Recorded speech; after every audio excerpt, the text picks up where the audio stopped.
রামনবমীর সকালে রাজনৈতিক ব্যস্ততার মাঝেও ভক্তির মেজাজে ধরা দিলেন শিলিগুড়ি তৃণমূল প্রার্থী গৌতম দেব। নিজের বাড়ির ছাদের মন্দিরে শ্রীরামের পুজো দেন এবং ভজন গেয়ে ভক্তিমূলক পরিবেশ তৈরি করেন। তিনি জানান এটি তার পারিবারিক ঐতিহ্যের অংশ। পাশাপাশি ভজনের মাধ্যমে সকলের শুভ বুদ্ধি কামনা করেন। ধর্মকে রাজনীতির সঙ্গে না মেলানোর বার্তাও দেন।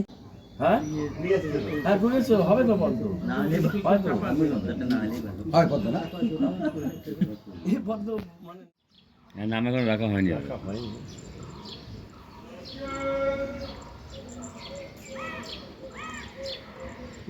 একদম বাচ্চা, ছোট একদম।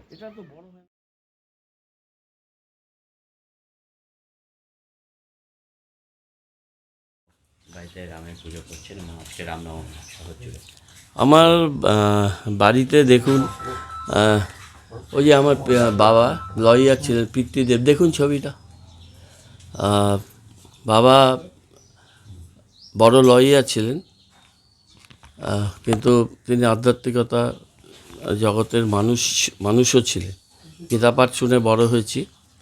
এই মন্দির আমি বেশি দিন আগে করিনি, 90-এর দশকে করা।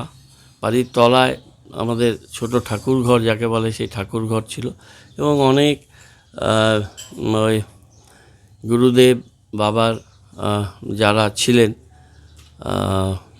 ওখানে আছেন, ক্রিয়াযোগী ছিলেন।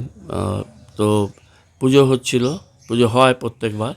দুর্গা পুজো যেমন করুন, দেখুন মায়ের মূর্তি আছে আমার বাড়িতে, দুর্গা মাতার মূর্তি। আজকে পুজো করলাম। রামচন্দ্র আমাদের পৌরষোত্তম, আমাদের আদর্শ হৃদয়ে থাকুক, সেখানে নিয়ে ধর্মের মাধ্যমে ভেদাভেদ এটা কাম্য নয়।